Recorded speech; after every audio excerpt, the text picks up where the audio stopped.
responsable, dit Nietzsche. En ce sens, il s'agit plutôt de déceler ce que cache l'affirmation même du libre vouloir, d'en comprendre l'origine, de comprendre ce qu'elle implique et présuppose. Nous verrons alors que, paradoxalement, pour Nietzsche, et d'un point de vue généalogique, si on a cherché à considérer les hommes comme libres, ce n'était que pour mieux les dominer, ensuite en inventant l'idée de faute. Les hommes ont été considérés comme libres pour pouvoir être punis et jugés.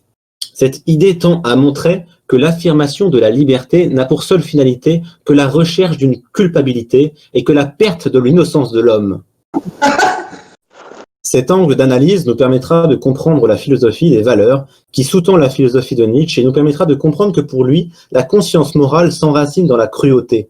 Là où les philosophes classiques cherchaient la source de la morale dans la raison, Nietzsche la trouve dans la vie de l'instinct et montre cela la confusion historique qui s'est opérée entre morale et religion.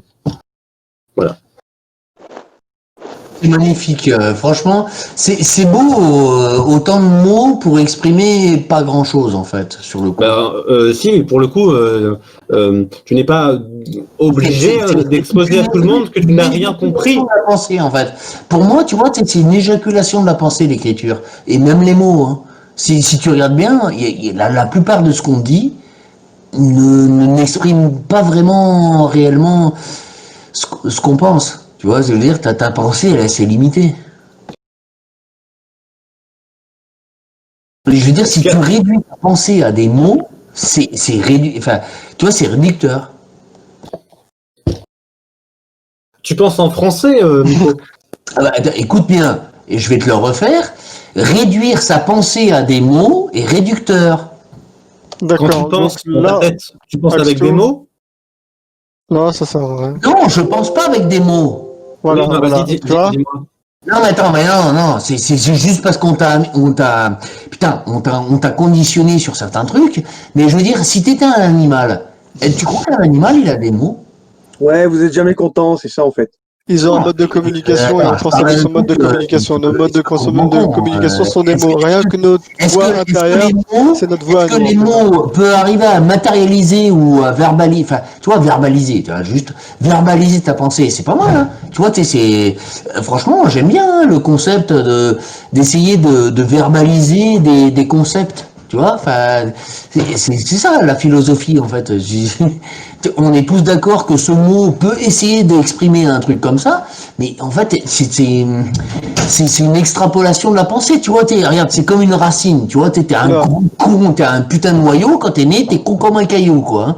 Et regarde, quand tu commences à penser, c'est comme une racine. Tu commences à faire un petit arbre, et après tu vas aller à droite, à gauche, et voilà. C'est comme ça ta pensée. Donc, si tu n'arrives pas à verbaliser ce truc-là, ça devient très compliqué.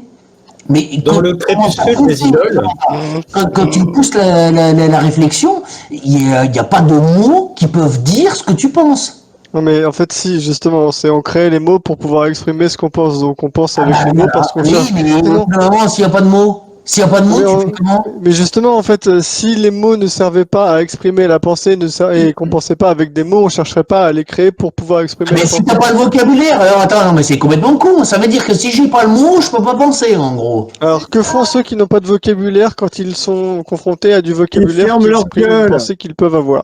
Bah, ils apprennent le mot. Mais non, parce que tu peux penser. Oui, d'accord. Donc les gens n'apprennent pas à parler. Il faut arriver à conceptualiser ta pensée pour arriver à en faire un mot et que tout le monde soit d'accord avec ça. Je pense qu'il y a plusieurs modes de pensée, que ce soit auditif, que ce soit visuel, ou que ce soit... En fait, la pensée peut être liée à une sensation que l'on a par nos sens. Et les mots viennent s'ajouter à ces sens pour pouvoir les exprimer. Mais sinon, tu peux penser à une table sans connaître le mot table. Ça veut pas dire que tu penses pas avec les mots, en fait. C'est pas parce que tu n'as pas acquis les mots collectifs, les mots qui sont usuels et qui sont connus de tous, que tu ne penses pas avec des mots. Généralement, quand on pense avec des mots, mais il est possible de ne pas... Tu peux penser à une table sans penser au mot table. Cette phrase, vous ferez jamais pardonner comme ça. Le mec qui essayera... je suis pas sûr. Non, mais mélange pas tout, c'est bon. Le mec qui essayera, je pense pas qu'on... toujours. Je pense pas qu'en neurosciences, on puisse dire si, on peut penser à une table sans penser au mot table. Oui, mais celui qui essaye, pense à une table, du coup, ne serait-ce que Dans la consciemment, t'as le mot science, c'est table. quoi? C'est qu'un putain de tas de vide avec des molécules qui sont allongées, mais avec un Comment énorme tas de vide vide à l'intérieur. Ok, je pense qu'on a fini la conversation. Donc, oui, non, mais c'est vrai ne que pensent pas, il peut y Les avoir sourds nés ne pensent pas, donc. il peut y avoir deux les débats. sourds ne sont pas dénués de mots. Hein. Il peut y avoir ceux qui ont plus envie d'apprendre, malgré le fait qu'ils ont envie d'apprendre, ils ont plus envie d'apprendre dans le tas, quoi. Ils ont envie d'apprendre, mais d'une autre façon. Moi, j'ai diminué son son au maximum. Du coup, j'ai pas entendu ce qu'il a dit. Je pense que ça m'intéresse pas. Dans le crépuscule des idoles, Nietzsche développe une critique de Platon et de l'équation morale bien, beau, vertu. Il montre que derrière la morale se cache un nihilisme déguisé. La mort de Socrate en est une preuve, ou plutôt un symptôme. Socrate voulait mourir. La religion cache aussi un nihilisme sous-jacent, ainsi que le rationalisme qui nie le devenir. L'Église nous enjoint de devenir bourreaux de nous-mêmes et prône la castration comme remède aux passions. L'Église combat les passions par l'extirpation radicale. Se pratique son traitement, c'est le castratisme. Or, nous n'admirons plus les dentistes qui arrachent les dents pour qu'elles ne fassent plus mal. Ce traitement radical pour corriger les excès des passions a quelque chose de nihiliste. Attaquer la passion à la racine, c'est attaquer la vie à sa racine. La pratique de l'Église est nuisible à la vie. Nietzsche propose est mort, Dixit, une autre attitude, la spiritualisation des passions. La spiritualisation de la sensualité s'appelle l'amour. Elle est un grand triomphe sur le christianisme. Le libre arbitre n'est qu'une simple invention théologique afin de rendre les hommes responsables de leurs actes et de pouvoir les punir. La doctrine de la volonté a été principalement inventée afin de punir, c'est-à-dire avec l'intention de trouver coupable. Le christianisme est une métaphysique du bourreau. La morale a pour effet d'appauvrir la diversité des hommes en les réduisant tous à un seul modèle. Elle traduit d'autre part l'orgueil du moraliste qui choisit pour modèle sa propre personne. La réalité nous montre une merveilleuse richesse de types, une exubérance dans la variété et la profusion des formes. Et n'importe quel pitoyable moraliste des carrefours viendrait nous dire « Non, l'homme devrait être fait autrement ». La bienveillance à tous. Homo. Oui, qu'est-ce qu'il y a? On se souhaite quand même la bienveillance à tous, hein, malgré le fait qu'on n'arrive pas tous à bien se le formuler et bien se le dire comme il faut et que on parle pas la même langue. Voilà. Est-ce que tu peux fermer ta gueule, s'il te plaît, Renaud? C'est vrai que je suis pas obligé de te couper à chaque fois. Axio, pourquoi tu nous lis du Nietzsche? Mais en fait, je ne vous lis pas spécialement du Nietzsche. Disons qu'on parlait de la question du libre arbitre. Alors, je l'ai abordé d'abord par le point de vue de Spinoza, et maintenant je l'aborde par le point de vue de Nietzsche. Ça intéresse les autres? Du coup, ça te déplaît quand on... Moi, ça m'intéresse grandement. Je trouve ça super intéressant. Pour une fois que je trouve quelque chose de réellement intéressant ici, c'est pas souvent. Quand on te coupe pour en parler 2 secondes, ça te déplaît? Qui?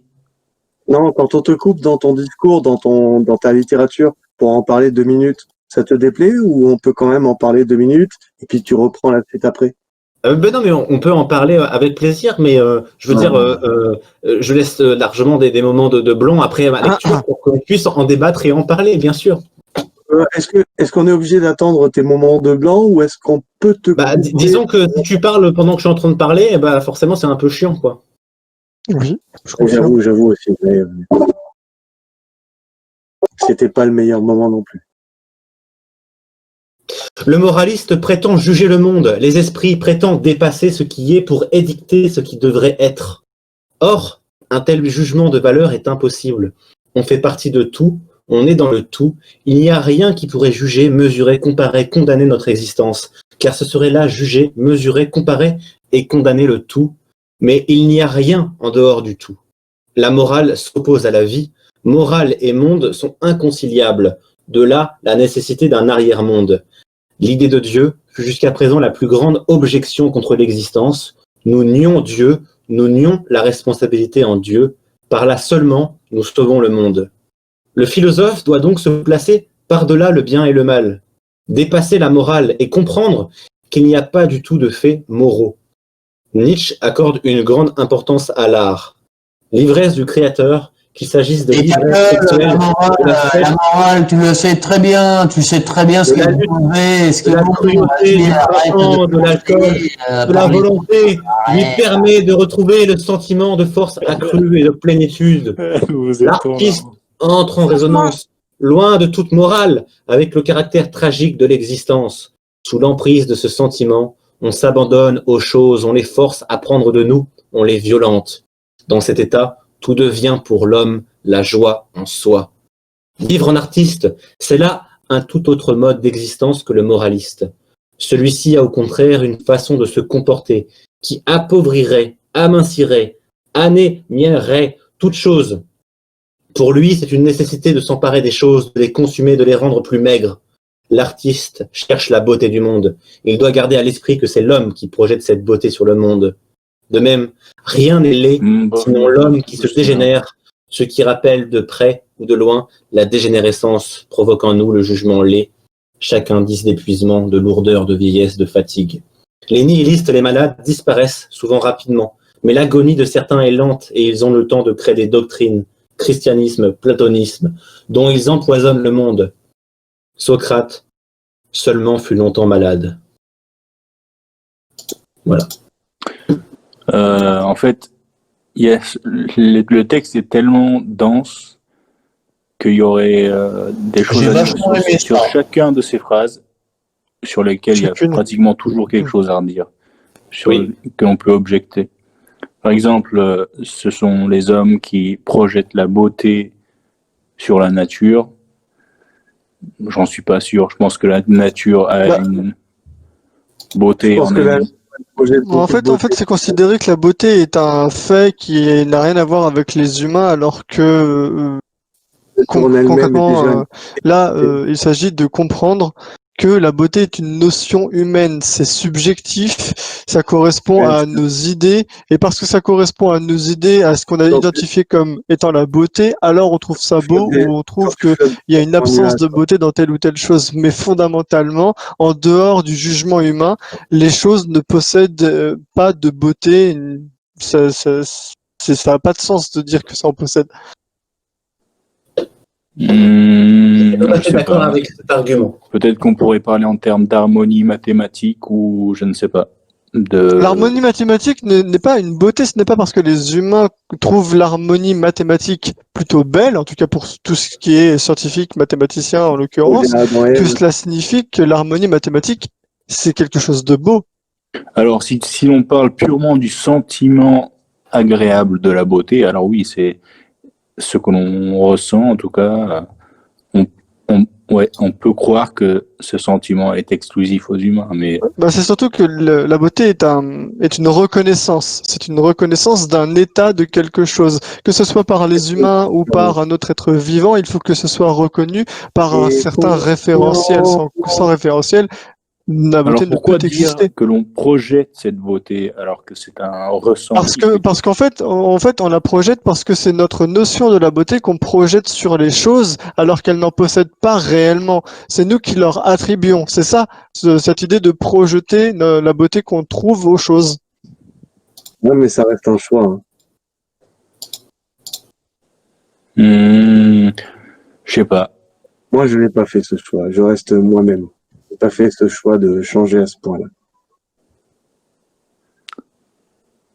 En fait, si la beauté était une chose fondamentale qui n'a rien à voir avec l'humain, ça signifierait que si une partie des humains trouve quelque chose de beau et qu'une autre partie des humains trouve cette même chose laide, alors ça signifierait que l'un d'entre eux est dans l'erreur. Intrinsèquement en fait, ce qui signifierait que ces humains-là, en l'occurrence, sont peut-être dans l'incapacité de percevoir la beauté de telle ou telle chose. Donc un problème de développement cérébral, ou alors un problème lié à une question culturelle. Mais dans tous les cas, ces humains seraient incapables de détecter cette beauté intrinsèquement liée à cette chose. Imagine que ta question soit de moins en moins pertinente face à telle ou telle dimension qui serait complètement disproportionnée par rapport à ce que tu viens de dire. non seulement il pourrait y avoir une dimension qui soit complètement technographique par rapport à ce que tu dis et qui dirait que personne n'a le droit de faire ça et puis ça, on a tous des masques et on a tous des machins, et l'opposé complètement qui digresserait et qui dirait non, ça, ce que tu viens de dire là, c'est, tu pourras le redire dans 10 ans mais ça n'aura pas lieu parce que on fait tous ce qu'on veut quand même et qu'on a tous notre part de créativité là-dedans. J'ai pas compris grand-chose et je n'ai pas vu le rapport de la lecture avec le thème du libre arbitre. Non, je parlais de dimensions différentes. C'est pour ça que ça a été un peu bizarre pour vous.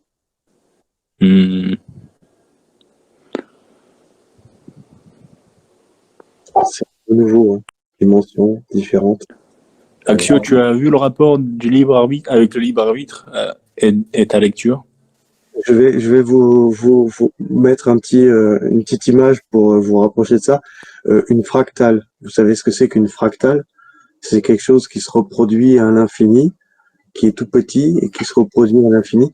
Mais voilà, c'est un peu comme ce genre de truc. Voilà, ça ressemble à ça.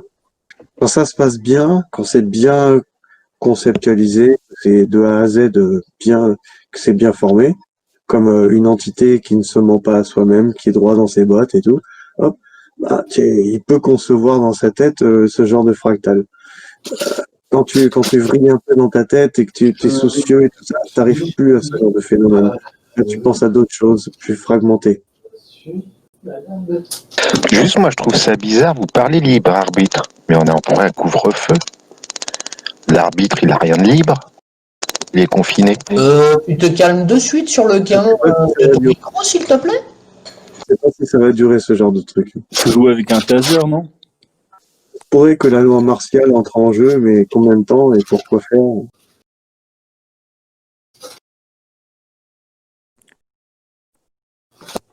Moi, je suis 100% du côté de Spinoza, par contre. Le libre arbitre, j'y crois pas du tout. Ah non, ouais, la même. Vous saviez que l'éthique de Spinoza n'est publiée qu'à sa mort en 1677 pour éviter la censure. Et ce livre est d'ailleurs... Renaud, est-ce que tu peux fermer ta gueule, s'il te plaît? L'éthique de Spinoza n'est publiée qu'à sa mort en 1677 pour éviter la censure. Ce livre est d'ailleurs interdit dès l'année suivante.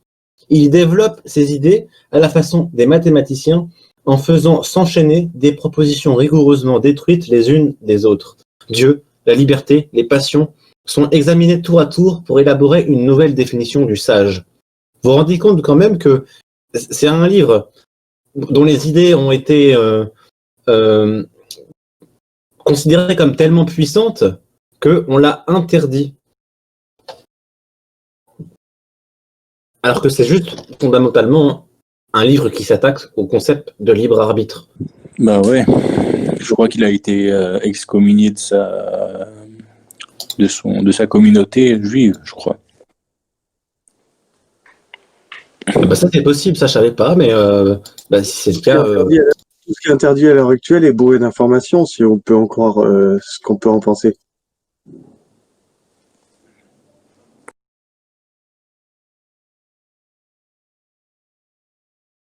Si on peut en croire ce qu'on peut en penser.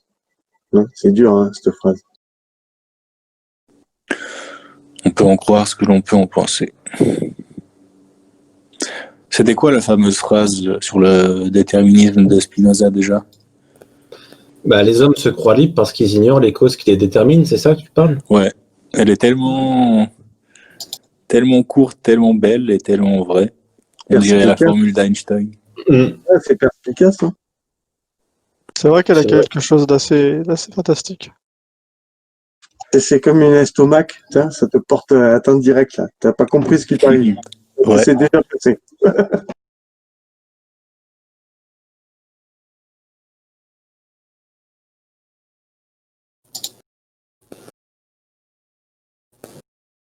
La pensée, tu la sors d'où, là?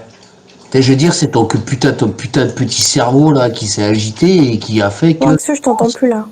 Comment ça, Michel Sardou? C'est normal, je parle pas. C'est pareil, là. Mais justement, c'est ça le souci. Chanté déjà, Michel Sardou. Mais la physique de quoi? La physique, je veux dire, tu sais que la table, elle est molle, en fait, ça dépend de ta densité à toi. Donc, on s'en fout, et puis Kali, en plus, elle est même pas là, ta gueule.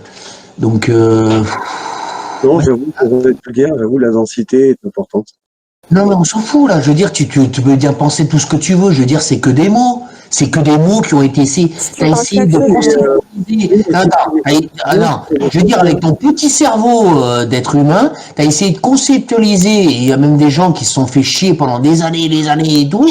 T'as essayé de comprendre ce qu'ils ont essayé de conceptualiser par des mots. Mais je veux dire, est-ce que t'arrives à toucher du doigt ce que lui veut comprendre? Non, que dalle. Je veux dire, c'est juste parce que tu l'as conceptualisé avec des mots. Non, ça c'est pas la même.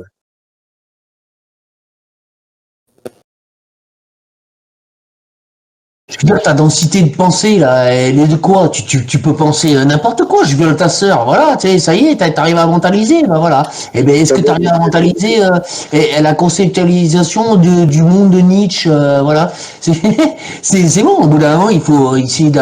Ouais, alors c'est sûr qu'il faut beaucoup de recul, mais et je pense qu'il y a pas mal de gens qui se plantent par rapport à mal de choses. La réalité, c'est juste un putain de concept de merde.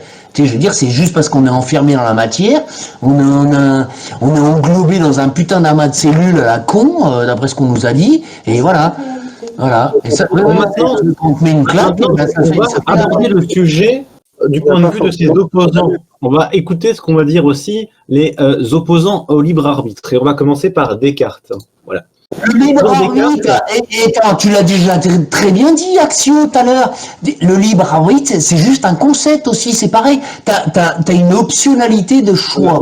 C'est tout le point là. Tu sais très bien que ça va. T'as un minimum de connaissances, tu sais très bien que ça va impliquer d'autres choses. Oh là là. Non, attends, mais tu sais très bien que tes choix, ils sont enfin, je veux dire, tu vas les faire soit par l'instinct, soit parce que t'as quand même conceptualisé un peu l'avenir. Je veux dire, si t'as pas un minimum de cerveau, bah tu vis comme un chien et puis Miko, par contre, si tu violes ma sœur, après, faut l'épouser. Ouais, le mode bisounours de... Écoute, je te prends ton furet et tu fermes ta gueule. Donc, je disais, selon Descartes, la liberté est absolue. Cela signifie que l'homme est capable de se déterminer lui-même en échappant à toute influence. La volonté possède une indépendance absolue. Qu'est-ce qui permet à Descartes d'affirmer cela? L'évidence de l'expérience interne, semblable à celle du cogito.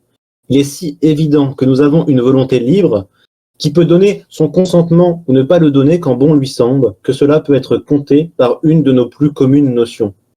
C'est Descartes qui dit ça dans le principe à la page 39. Symbolique de l'expérience du cogito est l'expression même de cette liberté absolue. L'homme peut douter de tout. Cette suspension du jugement, le doute et la liberté même résultant de l'indépendance absolue de la volonté à l'égard de tout ce qui sollicite son adhésion. Selon Descartes, le caractère absolu de la liberté est un principe premier, c'est-à-dire une vérité évidente qui n'a pas besoin d'être démontrée et qui sert de fondement à d'autres vérités qui sont donc prouvées à l'aide du principe premier.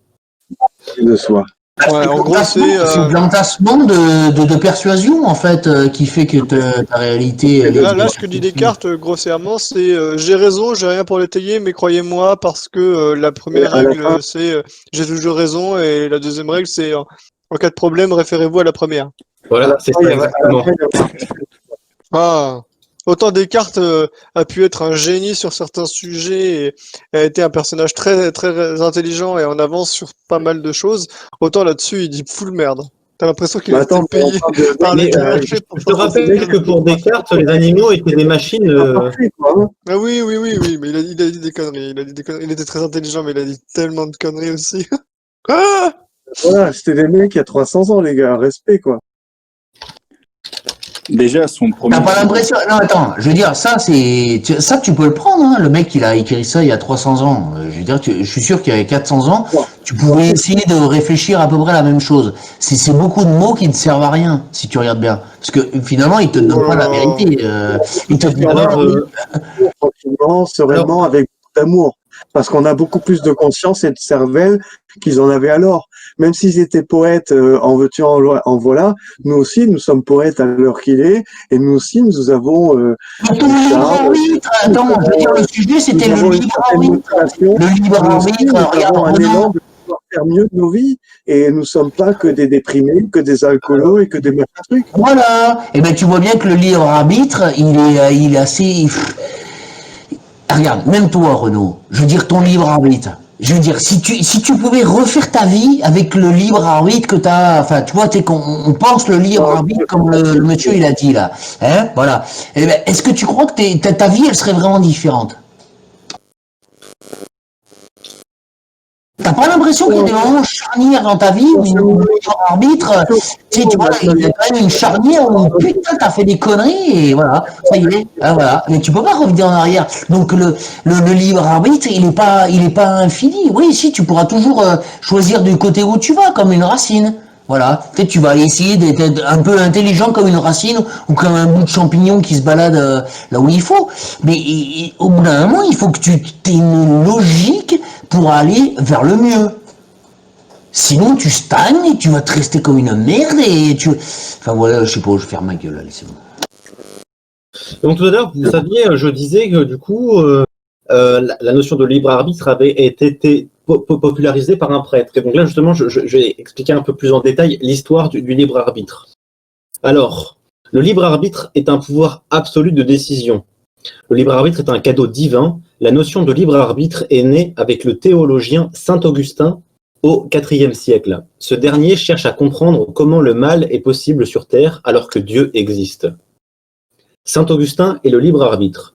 Le théologien explique que Dieu n'est pas responsable du mal. Selon lui, l'être humain est seul fautif car Dieu a conféré à sa créature, avec le libre arbitre, la capacité de mal agir et par là même la responsabilité de pécher.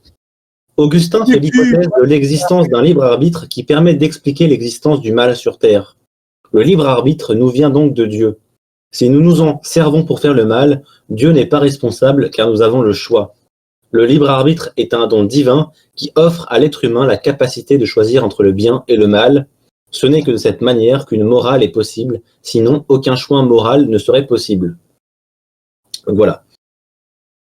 Donc ça rejoint ce que je disais tout à l'heure quand je disais que c'était une notion qui avait été popularisée par un prêtre et c'est le cas, c'est un théologien du coup nommé Saint Augustin au IVe siècle.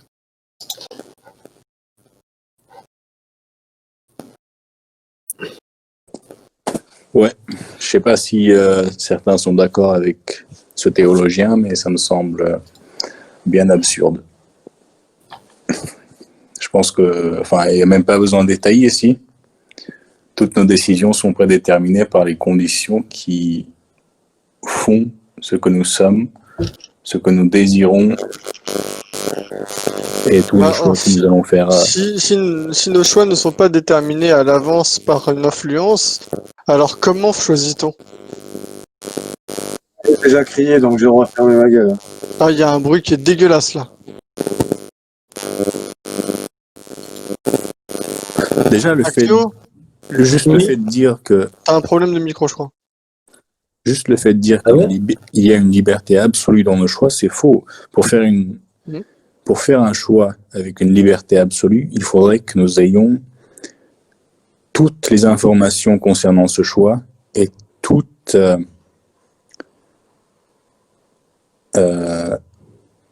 ce qui est en rapport avec ce choix, ce qui va en advenir, ce qui va nous arriver, ce qui va se passer après ce choix, etc.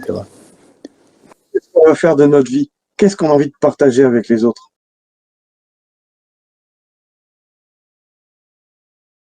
Putain, j'ai vu que Miko il était plus là, je suis revenu.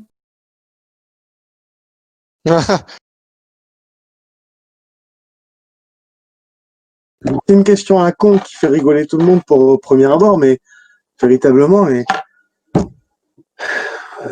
socialement parlant, qu'est-ce qui va me donner envie d'aller voir les uns et les autres? Est-ce que je vais... Je pense que Miko n'est pas là. Est-ce que ça va bien, toi? Est-ce que les enfants vont bien? Tu vois, est-ce que ça va être ça, les questions primordiales bientôt? Est-ce qu'il va y avoir d'autres questions primordiales? Quel sera notre lendemain? Notre vérité, notre liberté de demain? Est-ce que ce sera véritablement simplement de prendre des nouvelles quotidiennes comme ça? Ou est-ce que c'est juste prendre la température de ouais, ça se passe bien ou bien? Enfin, je sais pas. Comment vous voyez, vous? Je comprends pas vraiment ta question. C'est quel est l'intérêt des autres? Pourquoi? Je comprends pas. Tu peux reformuler la question? Voilà, je sais même plus moi comment altérer petit à petit avec les autres. Donc ta question, c'est pourquoi aller vers les autres? Quel intérêt? C'est pas pourquoi, c'est le processus, c'est le stratège, c'est comment aller vers les autres alors? Parce que aller vers les autres, c'est aussi s'apporter soi-même, donc il y a un intérêt aussi. Oui, je pense que... Plus on est intelligent, plus quand on va vers les autres, on va aussi se cultiver soi-même. J'ai lu quelque part, enfin, c'était peut-être un philosophe ou bien un érudit ou une sorte de... Enfin, je sais pas, j'avais lu quelque part en tout cas que pour recevoir quelque chose, il fallait la donner. Donc si tu veux recevoir de l'affection qui nous est plus ou moins vitale, il faut d'abord que tu aimes les autres, puis ça revient naturellement. Moi, ça me fait penser à la blague de la vidéo. Oui, la congolatisation, oui, mais c'est bien sûr. Oui, c'est bien sûr la congolatisation. Oui, les rollers, avec les rollers. Cette vidéo avec le black qui s'en sort avec des mots vocabularistiques. T'es un peu Ouais, celui qui fait « mais oui, c'est clair ». Oui, j'adore ça. Il m'a fait fantasmer, gars. Il m'a fait triper. Voilà. Donc ça fait partie, oui, des... oui. Bon. C'est un charme, voilà, c'est un charme, et un charme ne fait pas tout, mais peut engendrer certaines choses. Tu vois, il y a des filles comme ça qui ont du charme et qui passent partout, malgré Comme la meuf à passe-partout. malgré le fait que ça leur ferait du bien de faire des trucs avant d'avoir voilà, bon bref.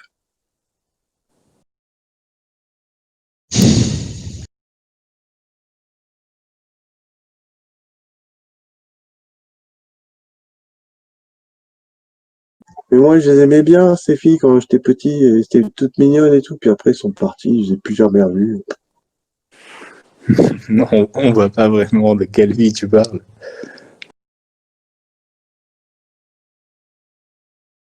C'était des filles au collège, au lycée? Ou même en primaire. C'était à plus de 20 ans. Et du coup, tu regrettes les moments où... tu regrettes certains moments? Non, je me vois en tant que complètement brut et bourrin, alors que j'aurais pu être beaucoup plus charmant et gentil. Mais à 9 c'est ans, ça. Voilà. Ouais, je crois qu'on a tous ce genre de petits regrets. On se dit, on aurait pu mieux se comporter. Peut-être que les choses auraient été différentes. Voire 8 ans même. Voire 7-8 ans. Ouais, même pas 9 ans. J'étais même pas en CE2, j'étais en CE1. Ouais, si. Mais j'étais même pas en CM1, CM2, j'étais en CE1, CE2. Déjà, la fille, elle était là, elle était jolie comme tout. Et moi, je pensais, tu penses à mon âge, à notre âge, il n'y avait pas de sexe. Elle est jolie comme tout, on joue à ceci, on joue à cela, moi je peux jouer avec vous jouez à des jeux de filles, ouais, moi ça m'intéresse pas, je veux jouer avec mes copains, tu vois. Ça vrille, tu vois, de 5 minutes à 5 minutes, tu vois, je joue avec vous. Pendant 5 minutes, je joue avec elle, puis au bout de 5 minutes, j'en ai ras-le-bol, je joue avec mes potes parce que j'en ai ras-le-bol de son jeu, en fait. Voilà le genre. Mais bon, c'est la particularité de connaître une fille que j'ai pas revue par la suite, en fait. Elle s'est barrée en CE1, CE2 et elle était belle comme tout, puis on l'a pas revue. Ses parents étaient riches, je pense, hein. Ils se sont barrés et tout. Visiblement, elle t'a bien marqué, cette fille. Ouais, Est-ce que tu bandes encore sur elle quand elle avait 6 ans? J'ai tapé son nom sur Google, ça marche pas. C'est Ludivine Courty, mais ça marche pas. Dommage. Ouais, elle était belle comme tout. Mais bon, en même temps, je la faisais chier. Donc, il y avait un topo, un kiff-kiff. Mais je sentais bien que le courant passait bien. Comme une vieille brutasse de 9 ans qui savait pas s'y prendre, quoi. Après, là, tu es seul. Ouais, encore, ouais. Ça me fait chier. Ouais, je pense qu'on peut pas être mentalement, émotionnellement équilibré en étant seul. Faut faire ce qu'il faut pour pallier à ça, pour résoudre ce problème. Chaque semaine, je vois plein de gens. Et puis bon, j'ai ma petite mère à 200 mètres s'il faut, même si j'aime pas la voir. Puis j'ai un petit chat. J'ai un petit chat. Non, la pauvre. Dis pas que tu n'aimes pas la voir. C'est ta Bien mère. sûr. Moi, je la vois, mieux je me porte. Après, on a chacun des relations différentes avec les parents. Non, le truc, c'est qu'on est parti sur un projet de permaculture en partant de la France il y a déjà 2 ans. Et maintenant, on atterrit en Espagne sur une ferme de 6 hectares. Donc, j'essaye d'être minimum à distance parce que j'ai coupé le cordon avec maman, il n'y a pas de problème. Sauf que on partage le même projet. Du coup, on est quand même assez Ouais, t'es forcé d'être plus ou moins avec elle. Donc, du coup, ça reste délicat pour ma pomme. Hein, quelque part, parce que je suis encore célibataire, j'ai pas trouvé ma moitié. Et là, ça fait 1 mois ou 2 que j'ai un petit chat, un tout petit chat. Regarde, je vais te le montrer. Je peux le montrer?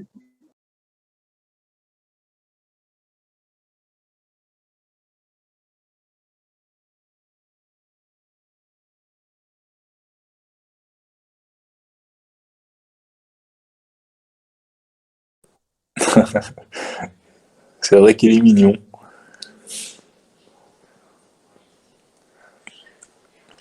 Montre pas ça à Padini, le mec, il risque de s'exciter tout seul. Mais Renaud, ça remplacera jamais une femme. Faut faire ce qu'il y a à faire. Avec enthousiasme et confiance. Ouais, tranquille. On fait partie, avec ma petite mère, là, on fait partie d'un marché qui s'appelle l'Algarbet. Et il y a plein de dames là-dedans, de la plus jeune à la plus âgée. Et je me suis persuadé que, à force d'arrêter de fumer et d'arrêter de picoler, surtout d'arrêter de fumer, je vais pertinemment trouver ma voie et rencontrer celle qui partagera ses temps avec moi. Inch'Allah. Merci de penser avec moi. Je t'en prie.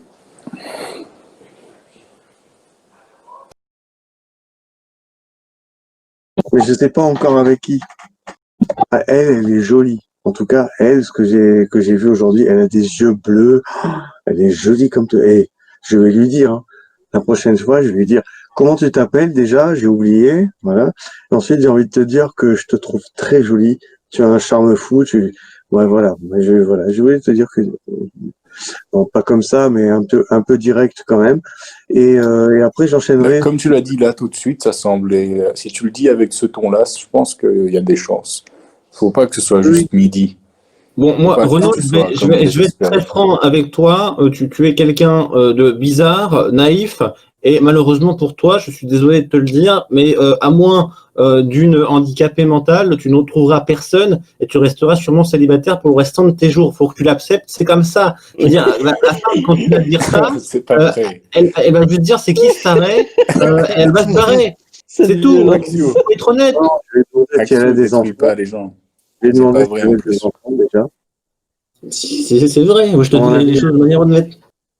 Et après, je vais lui demander qu'est-ce qu'elle a envie de faire de sa vie et est-ce qu'elle a envie de partager un petit peu de son temps avec moi. Et elle va te répondre non, et elle va trouver, ou alors elle va trouver une excuse, et voilà. Mais c'est tout. Te fais pas d'illusions, mon pauvre. Je peux leur proposer, il n'y a pas de problème, hein, t'inquiète pas. Va planter des carottes avec ta mère et accepte le fait que tu ne trouveras pas de copine pour le restant de tes jours, c'est tout. Je pense que la dernière question était un peu trop hâtive. Faudrait pas poser ça de cette façon-là, mais sinon, tout ce que tu as dit, ok. Ensuite, juste, faut le dire avec une certaine assurance et ça aura plus de probabilité de réussite. Voilà, ça se passe comme ça ou ça se passe pas. Ouais.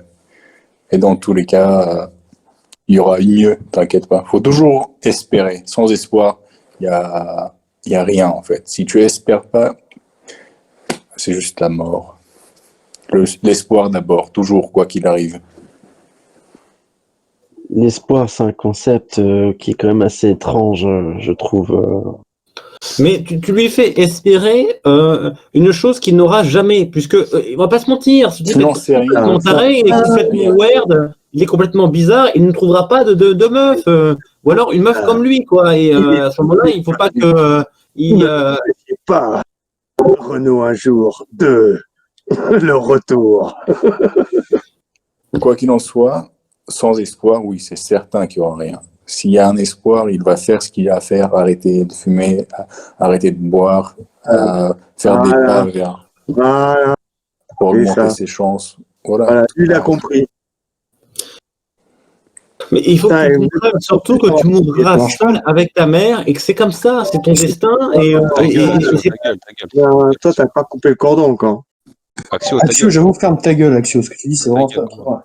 mais c'est la vérité, c'est honnête. Mais non, mais tais-toi, gros, tu sers à rien. Non, c'est juste, Coupé tout à fait. c'est juste que tu parles comme un fils de pute. Et parce qu'en fait, tu dis des trucs que tu crois. Non, mais laisse-moi parler, parce que tu crois Axio, parce que Non, je parle pas comme un fils de normal de pute. cette vérité. Si, J'essaye pas de le bercer d'illusions. Je lui dis la vérité. Que tout le monde pense Oui, mais ici ferme ta a gueule, le courage. Ouais, Il y je a rentre le de courage salon. de l'idée. Ferme ta gueule, là, tu parles pas Axio. Non, mais j'ai le droit de finir ce que j'ai à dire. Après, vous pouvez m'insulter autant que vous voulez, j'en ai rien à branler. Ce que je suis en train de dire, c'est qu'on. Mais ta gueule, toi. Et du coup, ce que je suis en train de dire, c'est qu'on n'a pas le droit. Je m'en fous, ferme ta gueule. Et ensuite, ok, parle sur. Et ensuite, ce que j'ai en train de dire à Axio, c'est que non, mec, t'as pas à dire à quelqu'un, ta vie c'est de la merde, tu vas finir tout seul, machin. Ça, c'est vraiment, mais vraiment une logique. En fait, on n'a pas besoin de lui dire qu'il va finir tout seul parce que là, il est déjà tout seul et ça fait depuis des années qu'il est dans cette Non, mais situation. c'est pas. Non, mais je t'ai pas parlé, toi. Je suis en train de dire. Ferme ta gueule. Ferme ta gueule. Excusez-moi, mais moi, j'essaye pas de le conforter dans des illusions. Si, ce que tu es en train de faire, attends, tu es en train de le faire. La vie en face. Attends, t'es en train de le faire, t'es en train de dire que tu vas finir tout seul, mais je suis pas en train de te conforter dans ta négativité, mec. Ah, surtout, crois-moi. Non, mais c'est quoi des illusions.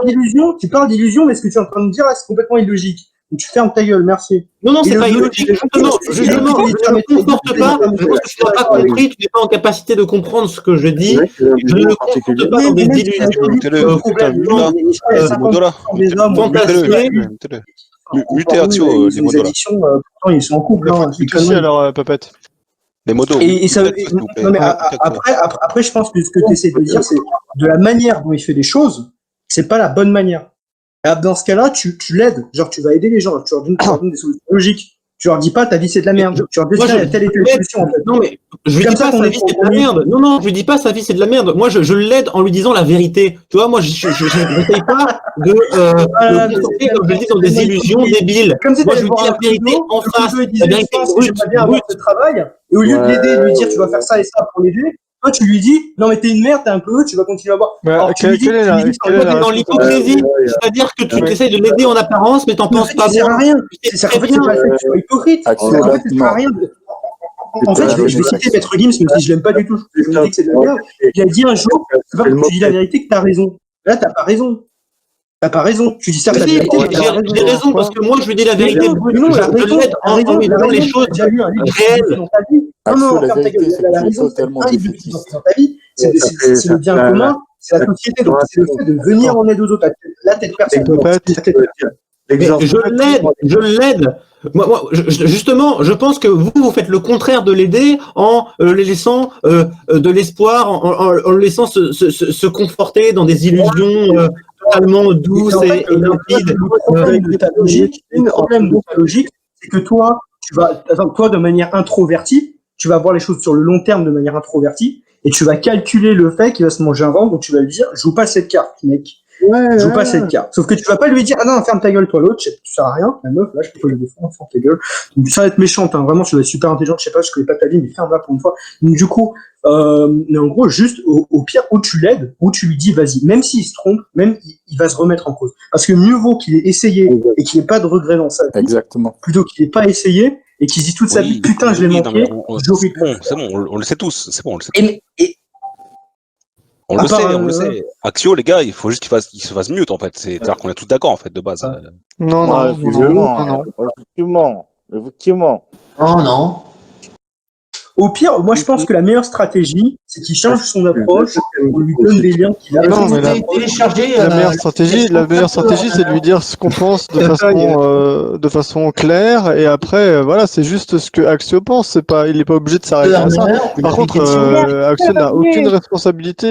Il n'a aucune responsabilité quant au fait de lui venir en aide si d'une part il en a pas envie et d'autre part s'il ne s'en sent pas en capacité. J'ai pas dit qu'il y avait une responsabilité. Bah voilà, mais alors arrête de dire qu'il faut qu'il l'aide plutôt que de faire ça. En fait, qu'il fasse pas ça, pourquoi pas, mais... Je soutiens. Par contre, c'est pas parce que... Attends, là tu confonds tout. C'est pas parce que... Non, je comprends ce que tu as dit, d'accord, ok, non. Non, j'ai pas fini de parler. C'est pas parce que je comprends... Il a pas dit que personne doit aider quelqu'un. S'il veut l'aider, c'est pas de cette façon. Parce que je consens qu'une personne doit aider quelqu'un, que je dis qu'elle doit obligatoirement l'aider. Je dis que c'est la meilleure chose à faire. Et attention, lui dit pas les choses est la meilleure chose à faire. C'est pas parce que t'as pas une responsabilité dans quelque chose, alors ça c'est un peu la logique de la morale, c'est pas parce que on laisse faire quelque chose, un autre gars responsabilité, alors qu'on pourrait améliorer la situation. Moi, je dis que tout ce que vous faites, c'est le bercer dans de douces illusions. Après, j'ai pas dit que ce que tu disais c'était la meilleure stratégie, mais je pense que c'est mieux que ce que tu dis là, parce que tu dis et même l'inverse en fait. J'aime bien servir d'exemple, mais à un moment donné, faut savoir de pour affirmer que ça trop dire de caca quoi. Pour affirmer que c'était la meilleure stratégie, ça signifie que tu connais la meilleure stratégie. On emporte le vent. Mais c'est débile, c'est comme si ce que tu viens de dire n'a aucun sens. Hein. Pour dire que c'est la meilleure stratégie, alors non, j'ai hiérarchisé une stratégie. Tu peux hiérarchiser sans connaître la finalité. La pire à laquelle tu même penses. de la perfection, en fait, c'est la finalisation de ce qui est le meilleur par rapport à un accroissement technique, en fait. C'est d'ailleurs ce qu'utilisent les métiers depuis une idée de temps, en fait.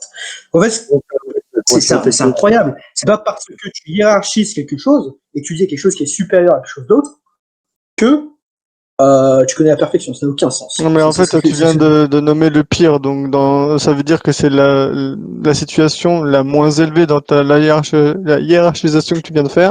Sauf que la hiérarchisation que tu viens de faire ne vaut que pour celles ne vaut que pour les choses auxquelles tu as pensé, rien d'autre en fait. Mais oui d'accord, mais je suis d'accord, sauf que quand tu rentres dans un tel débat, il y a une logique. Et cette logique, elle fait en sorte que tu te dises, déjà, si on rentre dans ce débat-là, ça rentre encore dans un autre débat qui va durer 3 plombes. Je veux bien le faire, mais non, ça, faudra lire 2-3 livres en plus. Et bon, en gros, oui, effectivement, il y a des stratégies qui marchent plus que d'autres. Effectivement, moi, j'ai proposé une stratégie qui est le fait d'avoir du recul, qui est le fait d'aider les autres. Oui, d'après moi, cette stratégie qui est le fait d'aider les autres est une stratégie qui est supérieure aux autres. Voilà. Le fait de lui donner des conseils, d'abord changer. Selon ton propre référentiel, dans ce cas-là, agis alors. D'abord changer une stratégie bien meilleure et de prendre conscience puis de changer est une stratégie bien meilleure que y aller à fond sans changer et sans prendre les choses en compte, et de deux est une stratégie bien meilleure que ne rien tenter. Voilà. Et ben dans ce cas-là, agis. En fait, c'est selon ton propre référentiel et selon ta propre pensée. À aucun moment, ça signifie que ça s'applique clairement à Axio, mais ça s'applique en tout cas à toi. Donc vas-y. C'est pas parce que non, pas forcément, ça veut rien dire. Pas forcément, ça veut rien dire, d'accord. Donc c'est pas parce que tu le penses que du coup tu as la capacité de le penser. Ah, mais peut-être alors, moi je me rends pas compte. Il n'y a aucune preuve concrète et réaliste que ce que tu dis est vrai. Oui, non, mais toi non plus en fait. Tu es juste en train de tergiverser à tort et à travers en partant du principe que tout le monde est toi et en fait c'est ridicule. Absolument pas. D'après moi, la meilleure solution. C'est pas du tout ce que tu dis depuis tout à l'heure, mais c'est pas grave. Absolument pas. Je le répète. Hein. Attendez. Il s'en bat la race. Il vient de te le dire.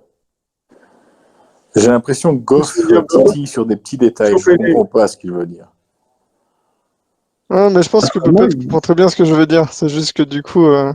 Non, vas-y, tu peux expliciter ce que tu veux dire. Ouais. C'est quoi le débat là de quoi vous parlez là? Ouais, choper. Le débat, c'est par rapport à la réaction d'Axio sur Maxo et Renaud. Puceau, ça c'est mon problème. Mais vous, entre vous, c'est quoi le problème? Oh là là là là. Tu peux t'en aller ou te taire, en fait. Ce sera à l'équivalent. Juste pas intervenir. Aucun intérêt. Bref. On parlait de hier. Bravo. Il veut une médaille, lui? Tu veux de l'attention? Pardon, vas-y, insulte, on va te donner de l'attention. On peut rigoler un peu. Visiblement, on peut comprendre et on va faire ce que dit Puppet. On va venir t'aider et on va te donner l'attention dont tu as besoin. Vas-y, Hello. Mais non, mais c'est. Faut détendre l'atmosphère, attends. Tu réinterprètes ce que je dis. Merci, Léo. Merci. Attends. Est-ce que tu es content d'avoir eu de l'attention? Est-ce que tu te sens mieux, plus épanoui? Oui. Du coup, tu vas pouvoir faire preuve de réflexion ou pas? Oui. Non. N'hésite pas, dis-le nous si tu as besoin d'encore plus d'attention, il n'y a pas de problème, on peut t'écouter ou faire semblant. Dans tous les cas, pour toi, ce sera la même chose. Donc, vas-y. Tu l'agresses. T'as fait quoi? Je l'agresse pas, je l'aide. T'as dit qu'il fallait aider les gens.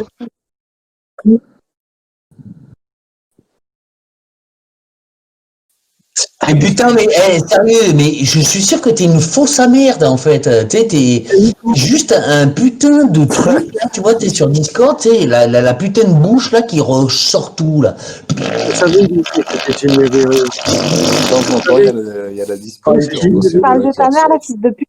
Non, c'est toi, Wayna. Regarde, à chaque fois que t'es là, tu dis le cas. Alors, j'ai pas envie de partir sur la gueule, ça l'alcoolique, là.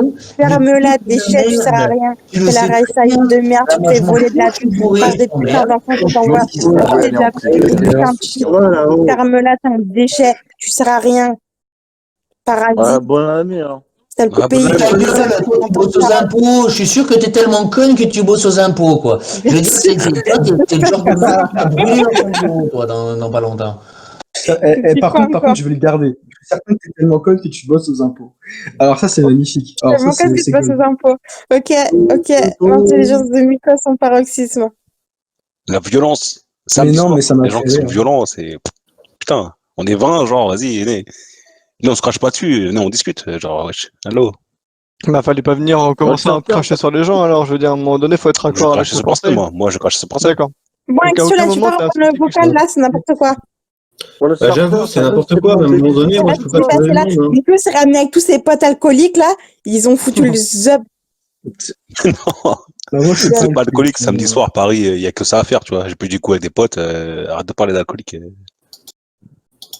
Moi, j'aime pas l'alcool, c'est pour les PD. T'as le gros paysan de Wayna avec son tracteur plein de merde qui vient. Désolé, moi, je suis pas une paysanne, je plante pas des carottes comme toi. Oui, tu es pente de la merde. Tu devrais travailler dans un tracteur, toi, Wayna. PD, ferme ta gueule maintenant. Toi, tu connais pas ce que c'est le monde du travail. La seule chose que tu fais, c'est rester derrière ton PC et chier et aboyer dans ton micro. Mais vas-y, allez, va remplir. Je veux dire, c'est vide là. Allez, c'est bon, la cuve Alésie, elle est vide. Allez, hop. Ferme ta gueule. Va voir les porcs. Pourquoi tant de haine? Pourquoi c'est quoi le bail là? Parce qu'en fait, ce mec, il rage, il est frustré dans sa vie parce que je porte toute mon attention à Axio et il est jaloux. Mais Axio, il est teubé en fait. Axio, il est teubé. Non, Axio, je l'aime bien. Il est gentil. Axio, il est teubé, non mais. Non, mais je le dis. Non, mais t'as le droit de penser, mais après, ça reste juste ta pensée, quoi. Juste, Axio, il est d'art. Ouais, après, si on devait partager tous notre pensée, moi, je dirais que t'as une pensée de merde, mais. Ouais, mais c'est ok. Je pense pas que ce soit très intéressant. Comment tu veux avancer avec des trucs pareils? Putain, tu le dis pas, les alcoolos. On parlait philosophie, on parlait déterminisme. Il y a des gens qui sont arrivés, qui sont mis à insulter tous les noms pour zéro raison, et puis maintenant, c'est en train de devenir de la merde, en fait. Eh ben, au moins, la vérité est dit. Maintenant, au pire, reprenez votre débat sur le déterminisme. Ouais. C'est pas possible, vous avez tout niqué, là.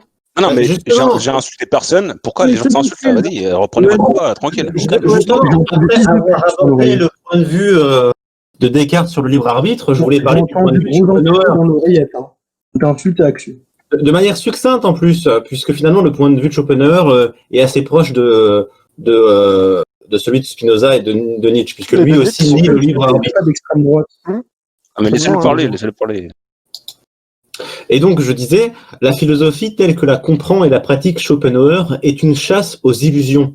Dans l'essai sur le libre arbitre, traduit en 1877, il démontre que l'homme est incapable d'agir par lui-même et il relègue au rang de mirage cette mystérieuse faculté appelée libre arbitre.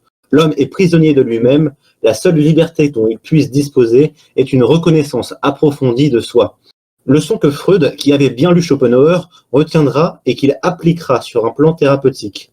Vision aussi très moderne de la condition humaine, les hommes sont responsables de ce qu'ils font, mais innocents de ce qu'ils sont. Donc voilà, le point de vue de Schopenhauer est finalement assez proche de celui de Spinoza et de Nietzsche. Absolument. Hein. Et donc Effectivement. Donc, tu n'étais pas là, enfin, je crois que tu n'étais pas là, mais donc, du coup, on abordait la question du libre arbitre par le point de vue de plusieurs philosophes. Donc, on a vu le point de vue de Spinoza, le point de vue de Nietzsche, le point de vue de Descartes, et là, du coup, je faisais un petit passage succinct sur le point de vue de Schopenhauer, quoi. Okay. Mais il n'y a pas tellement de choses à dire, vu que c'est assez proche de les autres. Voilà, tout ça fait le fait d'exprimer la concordance entre les deux courants de pensée, quoi. Voilà. Oui, ça sert à rien. Je suis ingénieur. Ça sert à rien. Je suis vulgaire. J'aime pas être vulgaire. Je rigole, c'est de l'humour. Ah, ok. Non, ok, je pensais pas. En fait, nous, on fait des fusées. Oh, okay. La cybersécurité, on protège les gens. Il y a des droits à côté. Salut, dame, les nonces. Vive le libre arbitre. Vive le libre arbitre. Vive le libre arbitre. Fallait qu'il y en ait un qui sorte une connerie. On n'a pas le même maillot, mais on a la même passion. Ah non, je suis très sérieux en fait. Ah non, mais je sais, hein, c'est pas bon. J'ai pas dit que tu disais des conneries parce que je pensais que t'étais pas sérieux, Colibri. Hein. Ici, est-ce qu'il y a beaucoup d'ingénieurs ou de gens qui ont fait un bac S? Oui, moi j'ai un bac S. Quoi? J'ai dit ceux qui sont ingénieurs. Il y a beaucoup de gens qui sont ingénieurs ici. Pourquoi tu moi j'ai un bac S stigmatisé c'est quoi le problème avec les ingénieurs? C'est Je quoi le rapport? demande gentiment s'il y a des gens qui sont ingénieurs, c'est tout. Je te réponds, bac S, ça veut pas dire ingénieur. Tu peux faire bac S, après tu fais une fac de droit. Enfin... Ouais, je sais, j'ai pas dit ça, j'ai pas dit ça. Oui, j'ai rien dit sur ça.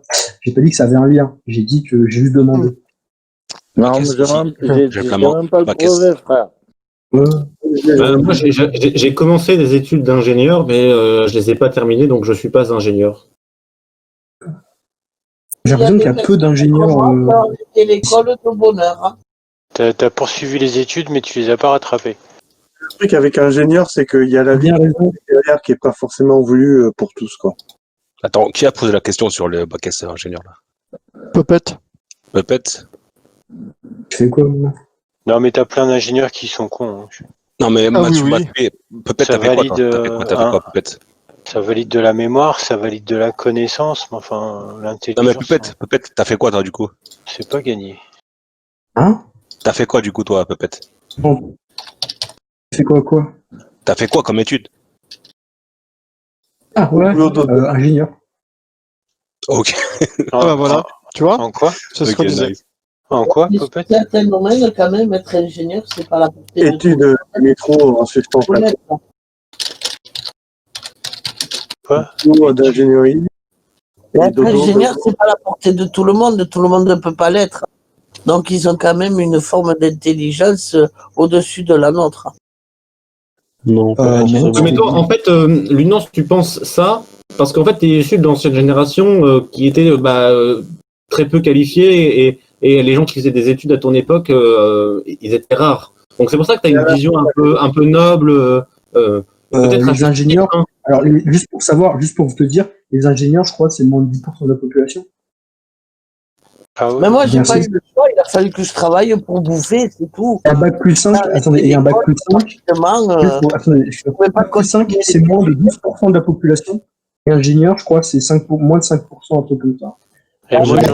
J'avais un pote ingénieur et un autre pote physicien. Et les deux potes se battaient parce que le physicien disait à l'ingénieur que voilà, ingénieur c'est pas un métier, c'est de la merde, voilà tout ça quoi. Quand même. Donc, et le pire c'est que le physicien était quand même supérieurement intelligent. en tout point. Ça, c'est vrai. Ingé. Ah, si. Moi, je suis en ingé, je peux vous dire que oui, c'est pas le même niveau, quoi. Forcément, vous allez, tout ce qui est plus les métiers sont rares et pensifs, plus c'est dur, en fait. Mais en fait, c'est pas que c'est des métiers de merde, c'est juste qu'en fait, c'est des années qu'il faut cumuler. Par exemple, la plupart des astrophysiciens, la plupart des mecs qu'on monte dans les médias, genre Stephen Hawking, qui l'ont fait en un coup, c'est extrêmement rare, en fait. C'est moins d'1% de la population. La plupart des gens qui sont physiciens, des trucs de ouf comme ça, ils font 5 ans pour faire ingénieur.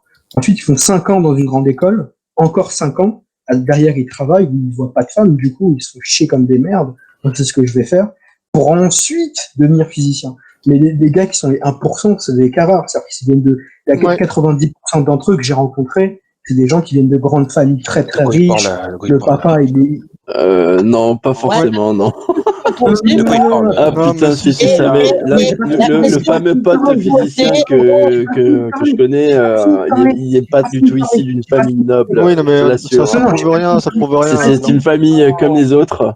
Non, mais Gland, ça prouve rien. Non, j'ai pas dit ça, j'ai pas fini de parler, en fait. J'ai pas fini de parler. J'ai dit j'ai dit famille riche, ou sinon, la plupart du temps, c'est des familles de classe moyenne, mais les parents, ils étaient là. C'est juste ça.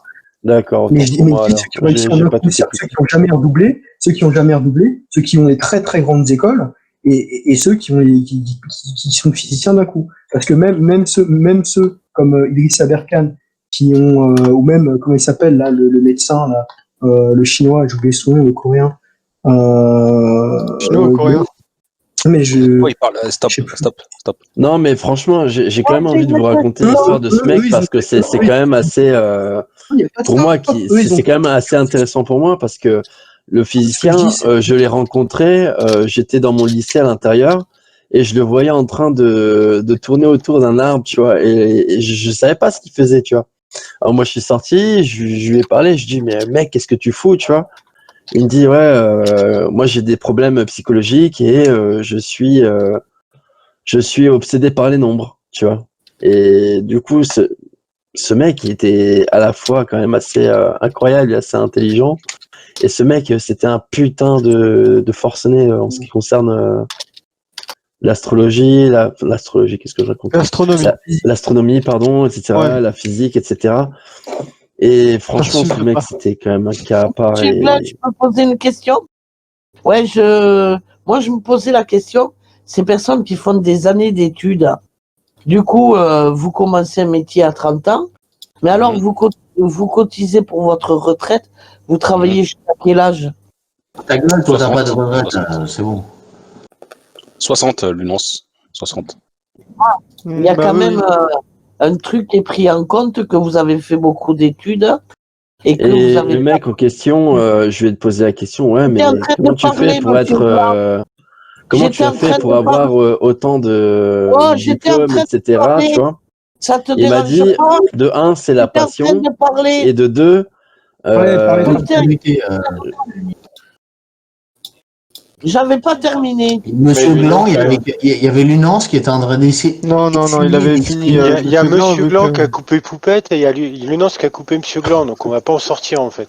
Ouais, exactement. Voilà. Lunance m'avait coupé avant que moi je la coupe après. Oui, non. Oui, donc voilà, c'est. Non, mais franchement, Lunance, ferme ta gueule, c'est pas toi qui vas me donner les leçons de morale. Tu m'as coupé quand j'étais en train de parler, alors maintenant, tu fermes ta gueule, tu fermes ton cul et tu m'écoutes, d'accord? Espèce de connasse de merde, là. C'est pas parce que tu es sur un putain de fauteuil roulant que tu vas me faire des leçons de morale, d'accord? Mais on peut en placer une ou j'en ai rien à foutre. Attends, je suis là ici 2 à 3 fois par semaine, je parle très peu, et encore, toi, tu te permets de me couper? Attends, mais t'es qui, toi? T'es qui? Moi, j'aimais bien quand Poupette parlait. Non, t'es qu'une grosse merde. Alors, ferme ta gueule et tu écoutes. Et ensuite, tu pourras parler après, d'accord? Dans une conversation qui m'intéresse, et j'aimerais pouvoir arriver à poser une question. T'étudies dans quel domaine? Mais avant de poser une question, il faut savoir écouter les autres, d'accord? C'est pas parce que t'es une vieille de 60 ans de plus ou je sais pas quoi que tu as forcément le monopole. Je demande pas le monopole. Je voulais. Voilà. Lunance, repose ta question tranquillement. Vas-y, repose ta question, vas-y.